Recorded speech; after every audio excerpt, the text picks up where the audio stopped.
एक दर्जी अपनी दुकान में काम में मगन है कि उसका छोटा बेटा दुकान में दाखिल हुआ। पापा, ये देखें मेरा रिजल्ट आ गया, मैं अपनी क्लास में फर्स्ट आया हूँ। मुबारक हो बेटा, अब तो बहुत अच्छी बात है।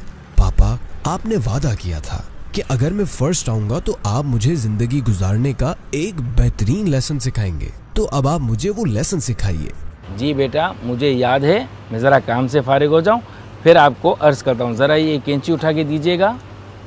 बेटे ने बाप को कैंची दी तो बूढ़े दर्जी ने कैंची के साथ एक बड़े कपड़े को छोटे छोटे टुकड़ों में काटना शुरू कर दिया। काटने के बाद कैंची को जमीन पर रखे जूतों में फेंक दिया। फिर सुई उठाई, उसमें धागा डाला और उन टुकड़ों को सीने लगा। टुकड़ों को एक दूसरे के साथ सीकर खूबसूरत कमीज में बदला और सुई को सर पर बंधे इमामे में लगा दिया। फिर बच जाने वाले धागे को जेब में डाल दिया। बेटा हैरानी से ये सब देख रहा था। पापा, आज तो आपने बड़े ही अजीब काम करे। इतनी महंगी सी कैंची को आपने चप्पलों में फेंक दिया और इतनी सस्ती सी सुई को आपने इमामे पे लगा लिया। बेटा, मेरे पास वो बड़ा कपड़ा एक खानदान की तरह था जिसको कैंची ने छोटे छोटे टुकड़े बना दिया।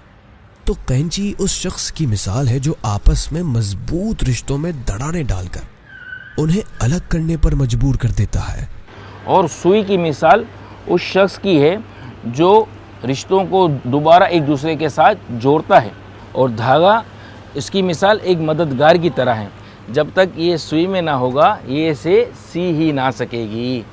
अब मेरे बेटे, इसमें तुम्हारे लिए लेसन ये है कि तुमने जिंदगी भर इस नसीहत को याद रखना है कि जो रिश्तों में दरारें डालने वाले हैं और हमेशा जोड़ने वाले लोग जो सुई की तरह बज़ाहिर आम से क्यों ना दिखाई दें, उन्हें हमेशा सर पर बिठा कर रखना। आखिरी बात, मैंने धागा जेब में रखा था, तो इसका मतलब कोई भी काम करने से पहले आस पास अपने मददगार जरूर रखना। ठीक है बेटा, समझ आ गई आपको? चलो अभी आप घर जाओ, मम्मा को रिजल्ट दिखाओ। मैं रात को घर पर आऊँगा, फिर हम कहीं बाहर चलेंगे आपके पास होने की खुशी में, ठीक है? अमीरुल मुमिनीन हज़रत सय्यदना अलीयुल मुर्तज़ा शेर खुदा करमल्लाहु तआला वजहुल करीम फरमाते हैं, जिसने लोगों को उनके मकाम व मर्तबे में रखा तो उसने अपने आप से मुशक्क़त को दूर कर दिया।